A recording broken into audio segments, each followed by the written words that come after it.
Tu te fais peur en course parfois? Tout le temps. J'arrête pas. J'ai une application sur le téléphone dans laquelle je consigne chaque gramme que j'ingère. Et ma dernière année, là, mes examens finaux, j'ai pu les décaler en septembre. Ouais, voilà. J'avais une bonne excuse.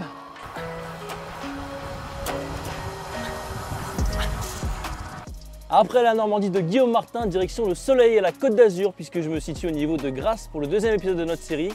Et aujourd'hui, j'ai le plaisir de rouler avec Axel Zinglet, coureur de la Visma Lease the Bike. Alors pour faire un peu le topo, Axel il a 26 ans, il est passé professionnel en 2022 chez Cofidis et il a remporté 5 succès professionnels. Et l'année dernière, pour la première fois, il est rentré dans le top 10 d'une étape du Tour de France. Et donc cet hiver, il a signé chez Visma Lease the Bike, l'une des plus grandes équipes du peloton professionnel. Alors pour Axel, aujourd'hui, c'est sortie endurance, 6 heures au programme. Pour moi, ça va faire un peu beaucoup. Donc je vais me contenter des 2-3 dernières heures. Allez, suivez-moi, c'est parti.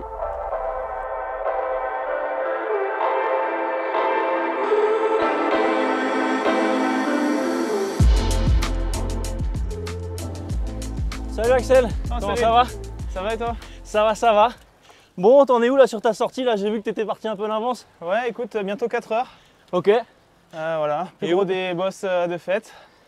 Maintenant, on se laisse rentrer. Et où est-ce qu'on va? Eh ben, bonne question, je crois qu'on va au café. Et voilà, ouais, bonne sortie d'endurance aujourd'hui. Puis ensuite, on va rentrer sur Nice. Ok, avec un petit col quand même au milieu. Oui, histoire de passer le temps. Col du Tanneron. Et voilà. Bon Axel, déjà, on est à Nice, mais t'es pas né ici toi. Non. Est-ce que tu peux nous parler un peu de ton enfance tout simplement? Ouais, moi je suis alsacien d'origine. Ok. Et j'ai toujours fait un peu de vélo, mais plein d'autres sports, de la course à pied, beaucoup de ski parce que mon papa est moniteur. Et j'ai commencé la compétition par le ski. J'étais au pôle espoir de ski alpin à Gérardmer, dans la même promo que Clément Noël, Ok. champion olympique. Et avec les années, j'étais plus attiré par le VTT, donc j'ai décidé de faire du VTT à plein temps.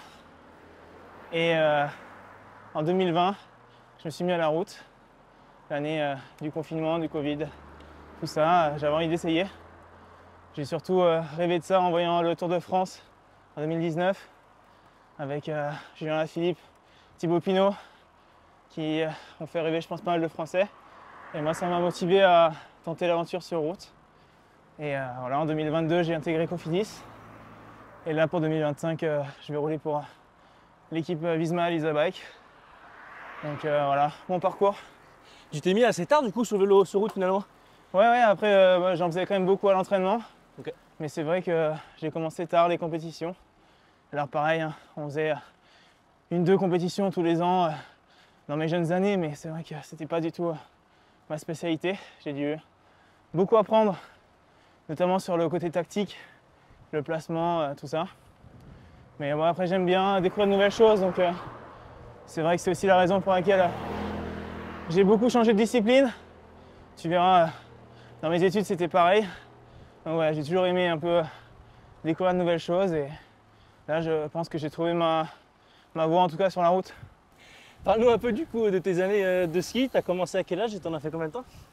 Ben, je crois que j'ai été sur les skis dès que j'ai su marcher. Je crois que je vais pouvoir te retrouver des photos.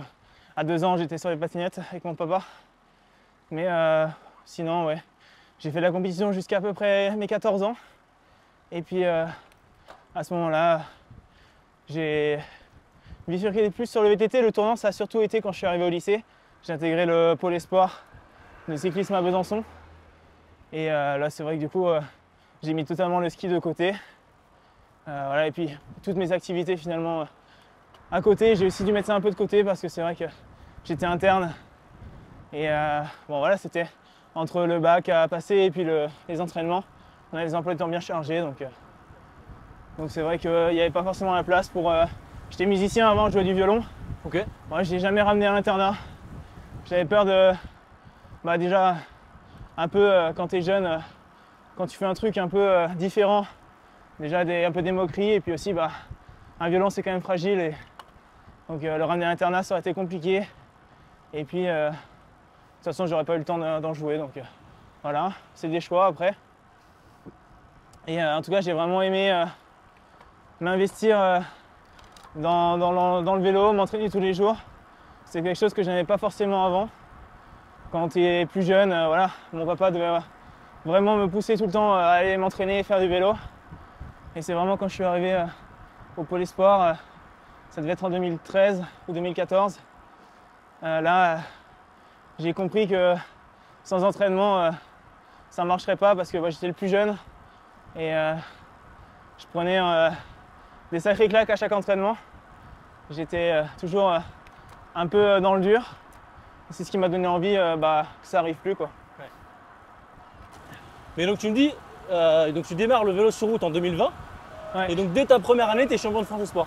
Ouais, c'est un peu ce qui m'a fait me dire, voilà, en fait, t'as trouvé ta voie. Parce que c'est vrai qu'en VTT, j'avais jamais été champion de France. Je l'avais été en équipe, mais sinon j'avais toujours échoué deuxième, troisième. J'avais été médaillé chemin d'Europe aussi, mais jamais vraiment titré.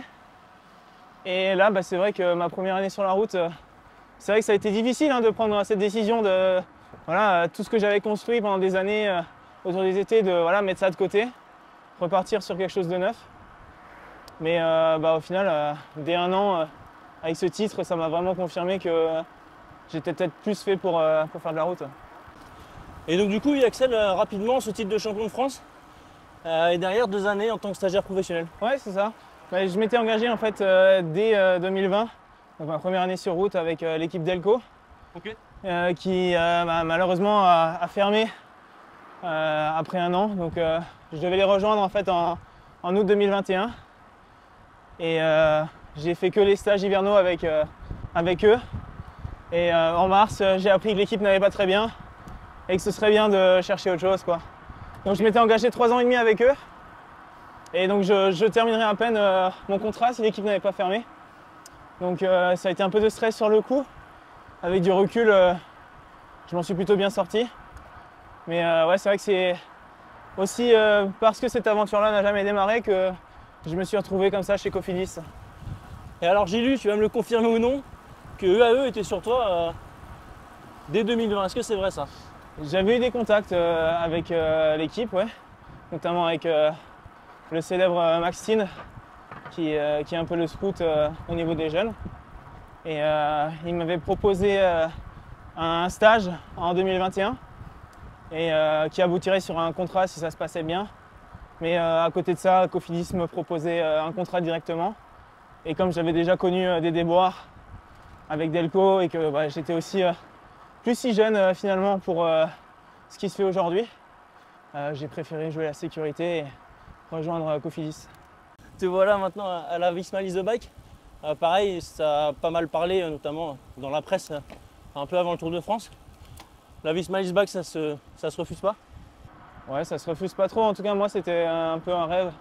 Pas forcément d'intégrer la Visma Lease the Bike, mais voilà, une grande équipe étrangère comme UAE, comme Quick-Step, surtout à l'époque, ou Ineos.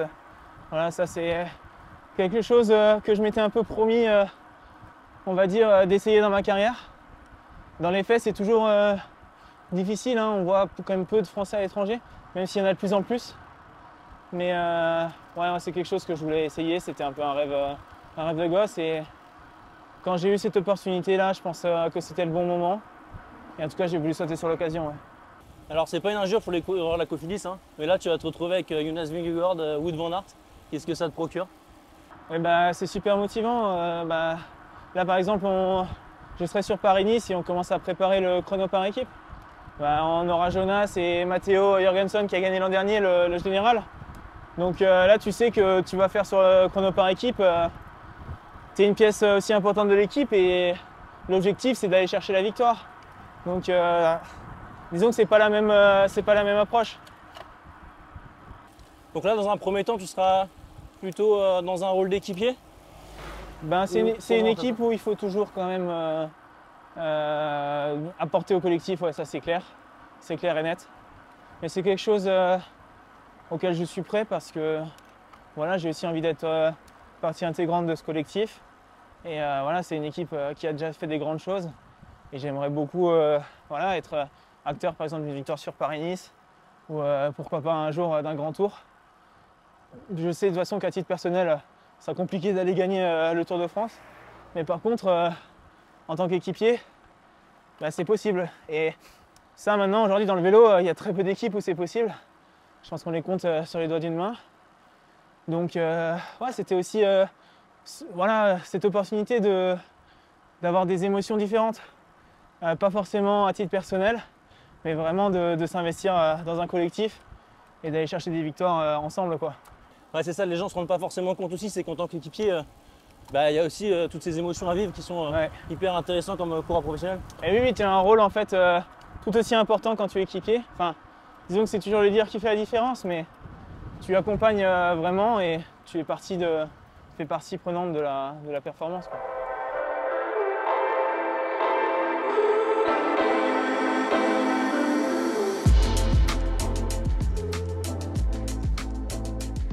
Allez, on vient de finir la descente, Axel. C'est parti pour bon, la difficulté de la journée pour moi. Toi, tu avais déjà eu des cols avant. Le col du Tanon avec presque 7 km à monter. On a pu échanger un peu après la descente. Tu me disais que toi, les descentes, l'entraînement, tu essayais de les faire le plus vite possible pour retrouver un peu les conditions de course, c'est ça? Ouais, bah en fait, tout simplement, hein, en course, on descend à bloc. À l'entraînement, ça s'improvise pas en fait de descendre aussi vite en course. Il faut connaître son matériel, connaître l'adhérence de ses pneus. Moi en plus, j'ai changé de matériel complètement à l'intersaison, donc ça fait beaucoup de nouveautés. Et voilà, j'essaye d'apprivoiser un peu ce nouveau matériel. C'est pas évident, enfin moi en tout cas, je suis quelqu'un qui a besoin de répétition. Et je sens que là j'ai un petit peu de mal pour l'instant à descendre comme je descendais avec mon ancien vélo. Donc voilà, chaque entraînement, j'essaye tout simplement de mettre chaque fois un peu plus d'angle dans les virages. Essayer de trouver un peu la limite du pneu. On voit aussi que c'est jamais les mêmes conditions. On a parfois des virages un peu humides, des virages secs, c'est pas la même adhérence. Donc voilà, il faut y aller progressivement, tout en essayant de ne pas aller au-delà de la limite, mais quand même de la chercher un peu. Voilà, sentir quand le pneu commence un peu à glisser. Selon moi, c'est important parce que ça évite de faire des choses trop dangereuses en course et voilà, d'aller au-delà de la limite en voulant aller vite en course. Finalement, ouais, les descentes, c'est comme les montées, quoi. Faut aussi se préparer. Et moi, je trouve ça assez important. Donc à l'entraînement, tu vas presque à la limite de voir où quand est-ce que le vélo va partir? Ouais, petit à petit, en fait, si tu veux, j'ai eu pas mal de chutes en 2024, notamment 2 fois à l'entraînement, là. Donc une fois, j'ai été heurté par une voiture et une fois, j'ai glissé. Donc je pense que tous les cyclistes le savent. Quand il y a une perte d'adhérence comme ça, qu'on perd l'avant d'un coup sans explication, c'est un petit peu long derrière pour que la confiance revienne. Et moi, c'est vrai que suite à ma collision avec la voiture, j'ai souffert d'une commotion cérébrale et je sens que j'ai repris les compétitions un peu vite. Je me suis pas trop laissé souffler. On approchait de la fin de saison et j'avais à cœur de bien finir avec Cofidis. Et voilà, je sens qu'il y a encore un peu des petits traumatismes. Voilà. Je me vois parfois un peu glisser alors que je glisse pas dans les virages. Donc j'essaye de traiter ça à part de la répétition et voilà, d'aller petit à petit retrouver la confiance. Ça prend du temps, mais en général, ça finit toujours par revenir. Tu te fais peur en course parfois? Tout le temps. J'arrête pas. Comment on vit avec ça tout le temps? En fait, il faut l'accepter. Hein. Je dirais que c'est la partie que j'aime le moins dans ce métier, c'est que voilà, c'est pas que moi j'adore m'entraîner voilà, pendant 3-4 semaines, être chez moi, sentir que je progresse, voilà, être en stage de préparation comme là, à Nice dans de bonnes conditions. Mais voilà, des fois, première course, on se met au tas, puis derrière c'est 3 semaines un peu de galère, avec des blessures qui guérissent pas, des brûlures qui collent au drap. Et en fait on se dit, ouais, je me suis entraîné tout l'hiver, et puis là, je suis dans le dur à cause d'une chute. Voilà, il faut l'accepter. Et essayer de l'éviter, mais le problème c'est que des fois, quand on cherche à l'éviter, c'est là qu'on tombe le plus. On voit parfois des coureurs les plus têtes brûlées dans le sprint. Ça passe pour eux, parfois ça passe pas pour les autres. Mais voilà, je pense que le mieux c'est voilà, d'accepter la possibilité d'une chute et sans avoir des comportements trop fous, voilà, accepter que surtout quand on est sprinter, mais les grimpeurs aussi prennent des risques différemment. Et la prise de risque, voilà, c'est quand même un sport à risque, donc il faut faire avec. Tu me parlais de frotter dans les sprints, les risques de chute. Il y a une image qui a fait le tour des réseaux sociaux sur l'étape du tour quand tu passes au-dessus d'un coureur. Ouais. Tu peux nous raconter comment ça se passe, à quelle vitesse à ce moment-là? L'image est assez folle. Ouais, là typiquement, hein, j'ai connu un Tour de France avec une chute.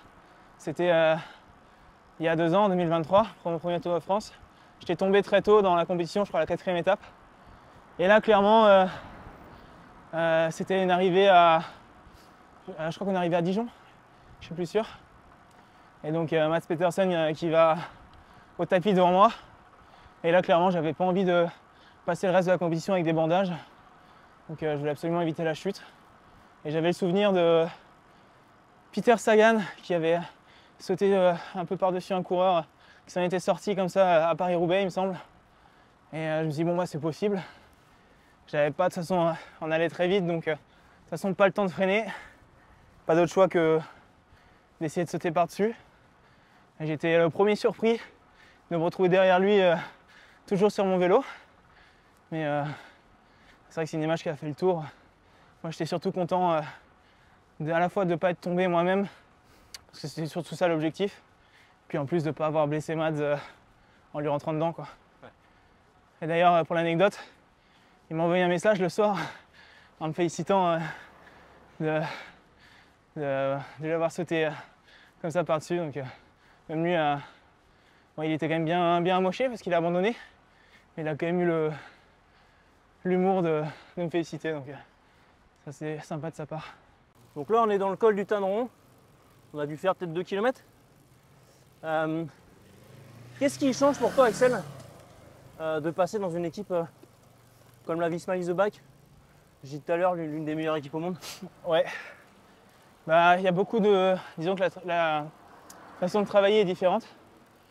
C'est pas les mêmes ressources non plus. En termes de budget et tout ça. C'est sûr qu'on a plus de personnel autour de nous. Maintenant, c'est aussi des choix qui sont différents. Je te parlais tout à l'heure du coup de la nutrition, où voilà, je travaille beaucoup là-dessus en ce moment. J'ai une application sur le téléphone dans laquelle je consigne chaque gramme que j'ingère. Et ça me permet vraiment d'en apprendre beaucoup sur moi et d'être beaucoup plus précis dans ma nutrition, à l'effort et en récupération aussi. Donc voilà, il y a énormément de choses à apprendre pour moi cette année. Et on y va un peu thématique par thématique. Donc là, voilà, un des gros sujets pour moi cette année, c'est l'utilisation de cette application. Mais voilà, il y a plein d'autres choses aussi qui sont mises en place. Et parfois, j'ai un peu l'impression d'être à l'école, mais j'adore ça. Donc c'est vraiment chouette d'évoluer vraiment dans un environnement avec des gens passionnés, beaucoup de jeunes, des entraîneurs qui sont vraiment curieux, qui sont investis. Et voilà, on teste beaucoup de choses, que ce soit à l'entraînement, en récupération. Donc on ne s'ennuie pas. Et toi, le fait que Christophe était déjà à la Visma, est-ce que ça a joué aussi ou pas du tout? Ouais, quand même, dans le sens où tu sais que à Cofidis? Je l'ai croisé, j'étais stagiaire dans sa dernière saison. Donc j'ai couru, je crois, une fois avec lui. Et le fait de savoir qu'un coureur français était passé par un peu les mêmes étapes que moi, et ça a plutôt bien fonctionné pour lui. Donc je me suis dit pourquoi pas. Ça rassure, on va dire. Puis c'est bien aussi de pouvoir parler un peu français avec quelqu'un de temps en temps dans l'équipe. Ouais. Donc là, sur une sortie 6 heures, d'un point de vue nutrition, tu manges comment? Tous les combien? Là, fait un bon petit déj? J'ai fait un bon petit déj, ouais. Et puis je suis à 60 grammes de glucides par heure là, sur une séance comme aujourd'hui. Donc voilà, j'ai des barres, des gels qui font tous plus ou moins 30 grammes de glucides. Donc c'est assez simple. J'ai aussi des bidons avec 30 grammes de glucides par 500 ml. Donc voilà, je prévois de boire 2 litres. Ça va me faire 120 grammes. Derrière, il faut que je complète avec du solide. Après, tu m'as parlé d'une pause boulange. Alors j'ai gardé une petite marge. Et ce soir, en rentrant, tu peux te faire plaisir? Enfin, tu veux faire plaisir, tu peux bien manger, je veux dire. Ouais, quand même, sur une journée comme celle-ci, avec 6 heures, peut-être un peu plus de vélo, j'allais pas me coucher le ventre vide. Après, c'est aussi une journée sur laquelle on essaye de mettre un peu de déficit. Voilà, c'est un peu plus facilement toléré. C'est une journée où je vais manger à peu près 6000 calories, donc 500 calories. On le sent moins passer que sur une journée de repos où on va tourner plutôt aux alentours de 2000-2500 calories. Bon Axel, on se fait un petit sprint là pour le sommet. Ah ouais, je t'attendais. Hein. Allez, c'est parti.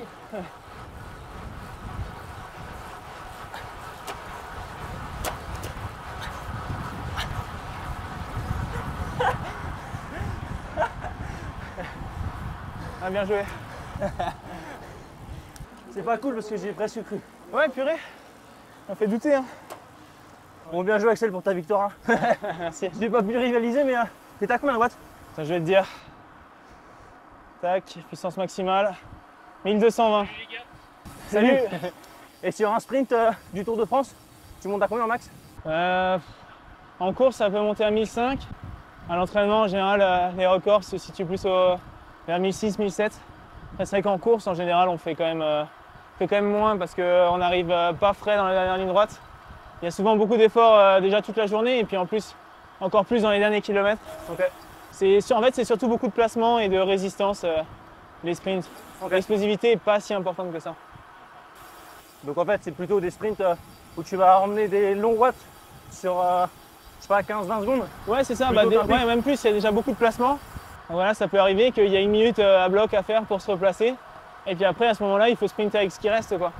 Ça sert à rien de faire 2000 watts si tu pars de la 30e position. Il vaut mieux en faire 1002 par exemple. Et voilà, lancer ton sprint en bonne position à 200 mètres. En fait, dans les 200 derniers mètres, tu peux pas perdre beaucoup de place.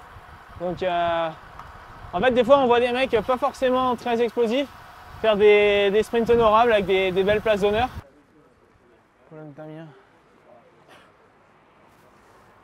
Bonjour. Bonjour. Vous voulez quoi les gars? Moi, je vais prendre une part de flan. Ok. Flan nature. Bon Axel, petite pause boulangerie comme convenu. Tu vas souvent faire une petite pause boulangerie en sortie? Trop souvent, ouais. Moi, je suis un adepte. Après, en stage, on s'arrête un peu moins. J'essaie aussi de ne pas trop non plus m'arrêter trop souvent. L'équipe le tolère, et voilà, faut pas que ce soit trop régulier. Mais bon, ça fait du bien sur des jours comme aujourd'hui où on roule un peu plus de 6 heures. Voilà, un petit flan, c'est vite éliminé. Tu me racontais on parlait de l'application tout à l'heure nutrition. Ouais. Tu dois prendre une photo de ce que tu manges. Ouais, bah, disons que ça aide le nutritionniste à estimer un peu l'apport calorique qu'on a dans ce qu'on mange quand on s'arrête. Donc on n'a pas de balance à porter, donc on ne peut pas peser. Mais bon, voilà, avec une photo, il est capable d'estimer assez précisément. Donc ça permet d'être plus précis après sur la journée. Ok, et donc ça après, ça c'est la part de flan que tu es en train de manger là, c'est celle que c'est le grammage que tu ne pourras pas manger ce soir, ça? Ouais. Après j'ai anticipé, j'ai mangé une barre en moins, donc ça reste équilibré à peu près. Du coup, tu es tout le temps dans le calcul en fait. Ouais, par période, là, j'ai commencé là vraiment à compter précisément début janvier. Et puis là, on a convenu comme ça que jusqu'à mi-mai, la fin de ma première période de compétition, j'allais être assez rigoureux là-dessus. Ça te plaît ou c'est pesant? Ben, c'est un truc, j'ai toujours du mal un peu à le faire par le passé, mais là c'est vrai que c'est amené avec pas mal de bienveillance. C'est aussi sur la base du volontariat, et moi dans la mesure où je rejoignais Visma, j'avais envie de m'investir à 100% et d'essayer d'être ouvert à leur façon de travailler. Et je veux dire que là, ce système-là, avec l'application, on a vraiment une trace de de l'historique, et ça aide vraiment en fait à se rendre compte que c'est pas non plus si terrible, quoi. C'est moins de stress en tout cas d'avoir vraiment ce support-là de l'application. Je trouve ça assez bien. Ouais. Et on passe à la petite partie sur le quiz. 10 questions. Voilà, et puis après il y aura un petit classement avec tous les coureurs qui seront interviewés au cours de la saison. Est-ce que tu es prêt, Axel? Sûr. Qui étaient les 3 coureurs sur le podium de la Route Adélie 2022? J'ai le vainqueur. Qui est? C'est moi. Et j'ai gagné devant Dorian Godon, et 3e, Valentin Ferron. C'est ça. Combien de victoires a gagné la Visma Lease the Bike en 2024? Alors là, j'ai pas le chiffre exact. Bon, Je vais t'aider. ouais, Entre 20 et 40.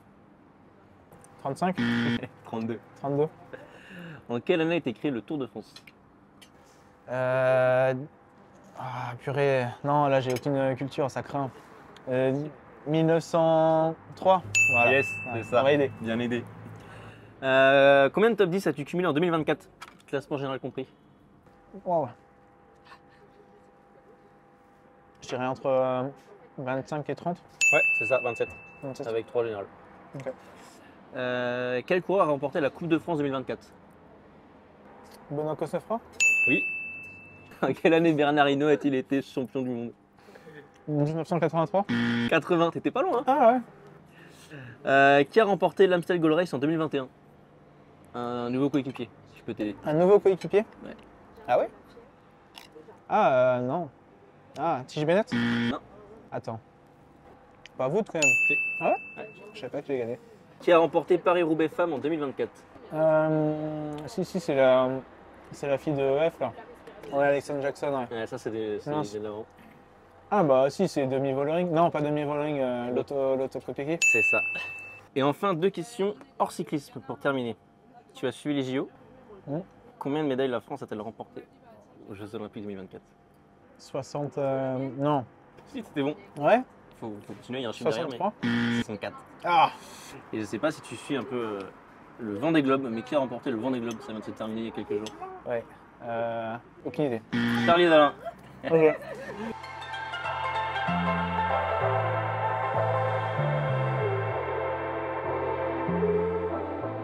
Ouais, Axel, j'avais une question. J'ai vu que lorsque tu étais coureur en début de carrière, tu étais étudiant en même temps. Comment est-ce qu'on gère tout ça? Ouais, bah, j'ai été étudiant longtemps, hein. J'ai terminé en 2023 mes études, donc c'est pas si vieux. C'est pas facile. Ça demande de s'adapter un peu. Moi, je suis pas parti sur les études que j'ambitionnais à la base. Je voulais faire médecine, mais c'était trop compliqué. Mais derrière, j'ai beaucoup cherché un diplôme que j'arrivais à faire à côté du vélo. Donc, je suis passé par une école d'ingénieur 2 ans de licence STAPS que j'ai validé à l'issue de ma première année d'école d'ingénieur. Et puis derrière, je suis parti à Grenoble, école de management, pour faire rien à voir, mais du management. Et donc ça m'a pris, pour faire mon master, ça m'a pris 4 ans. C'était un programme dédié aux sportifs de haut niveau, qui était vraiment chouette parce que j'ai pu faire la majorité des cours à distance. Donc bon, ça m'a pris 7 ans pour aller au bout de mes études. 7 ans après le bac. Mais bon, je suis content, c'était une satisfaction personnelle.